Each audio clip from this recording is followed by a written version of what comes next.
Assalamualaikum warahmatullahi wabarakatuh. Salam sejahtera buat kita semua.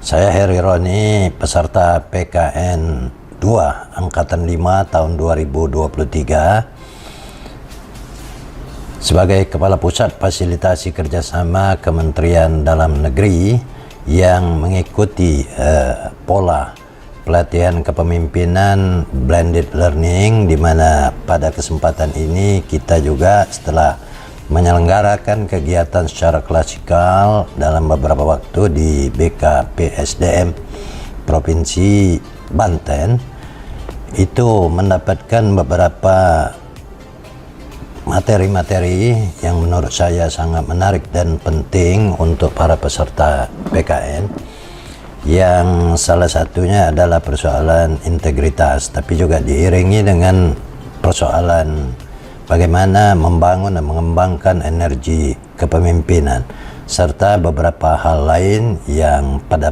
prinsipnya adalah untuk melakukan semacam ice breaking di BKPSDM Provinsi Banten. Dan setelahnya dengan kegiatan virtual juga kita mendapatkan beberapa materi yang terkait dengan pembelajaran dalam PKN 2 ini, di mana salah satunya adalah tentang manajemen strategik, kemudian strategi peningkatan kinerja organisasi serta kerjasama pemerintah dengan badan usaha. Kita juga mendapatkan fasilitator dan narasumber yang terbaik dari Widya Suara Provinsi Banten sendiri, kemudian juga termasuk dari LAN RI, di mana melalui kegiatan virtual yang kita hadiri setiap hari dari Senin sampai Jumat, itu kita mengikuti dengan beberapa teman-teman yang dengan pola pembagian kelompok menyimak, mencermati, sekaligus juga menelusuri, memahami bahan-bahan yang berbentuk self learning. Dan tentu pertautan antara klasikal dan virtual ini kuat sekali, sehingga setiap tahapan itu dia ada benang merah.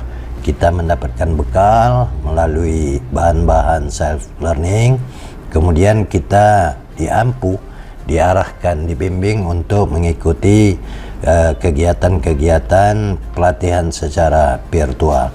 Penjelasan-penjelasan selama ini yang kita dapatkan juga kita ikuti secara cermat, dan kita jangan lengah, karena memang ini kesempatan, namanya juga pembelajaran pola dewasa, artinya berusaha untuk tetap mengikuti. Tapi di tengah-tengah berbagai kesibukan, saya kira juga kawan-kawan sesama peserta diklat PKN 2 ini tentu saja apresiasi kita sampaikan kepada narasumber dan fasilitator terbaik yang membekali tadi materi-materi. Nah, ada Pak Saipudin, ada Pak Isa sampai saat ini, dan Pak Rahmat Sugiarto, yang sudah masing-masing mengampu berbagai materi yang disampaikan.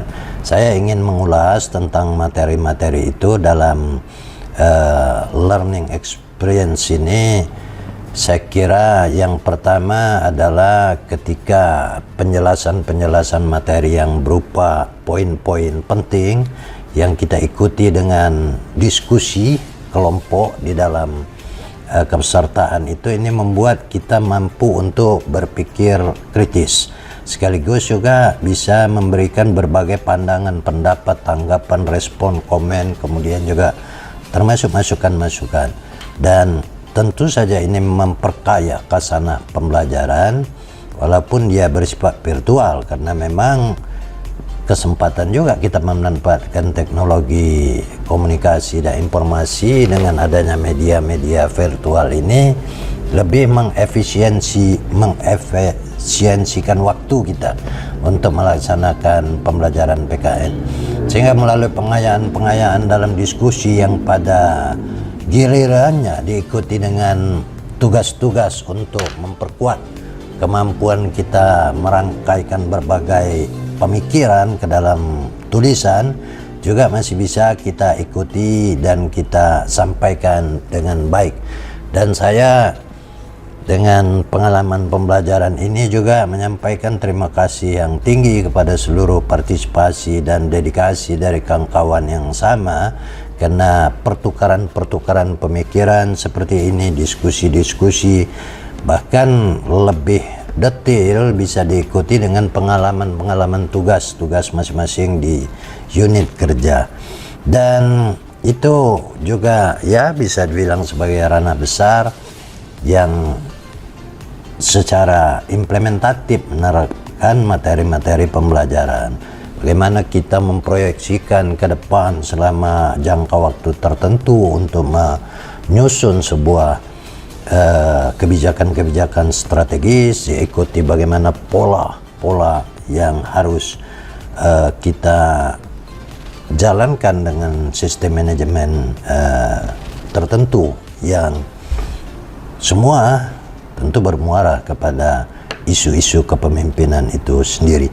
Pada akhirnya secara hakiki, materi-materi seperti strategi peningkatan kinerja organisasi itu juga memberikan penguatan daya bekal kepada masing-masing peserta bagaimana untuk merumuskan strategi-strategi yang tentu operasionalisasinya juga dapat diperkirakan untuk dipraktekkan dalam upaya kita menerapkan, mewujudkan kebijakan strategis yang disusun. Nah, ini semua era hari ini kita tidak dapat lepaskan bahwa pekerjaan, termasuk juga bagaimana kita mendesain, arrangement pola-pola kepemimpinan itu sendiri. Tapi satu hal yang tidak dapat dilepaskan adalah kemitraan. Fungsi kemitraan itu penting sekali, bahasanya kolaborasi. Oleh karena itu dengan berbagai resources yang ada, baik itu di unit organisasi atau yang paling lebih luas dari itu misalnya organisasi pemerintah daerah, pemerintah pusat, dan berbagai institusi instansi, perlu untuk melakukan jejaring kemitraan. Nah, juga kita disampaikan tentang materi-materi kemitraan pemerintah dan badan usaha. Ini kita untuk supaya ya memahami lebih detail seperti apa mekanisme prosedur pengembangan kemitraan antara pemerintah dan badan usaha. Dan catatan penting dari proses-proses di dalam PKN 2 ini adalah ya kita mampu memadukan. Artinya pola blended learning ini hemat saya dia cukup efektif, mengefisiensi waktu, sehingga peran kita dalam tugas pokok dan fungsi tidak serta-merta kita tinggalkan. Kita tetap bekerja, kita tetap mencurahkan sumber daya dan tenaga kita, energi kita, pikiran kita untuk pekerjaan sehari-hari, sekaligus kita juga mencurahkan energi, sumber daya, tenaga, dan pikiran untuk memperkaya, memperkuat pengetahuan, pemahaman, keterampilan kita dalam kepesertaan kita di PKN 2 Angkatan kelima yang dilaksanakan dengan home base-nya di BKPSDM Provinsi Banten. Terima kasih. Assalamualaikum warahmatullahi wabarakatuh.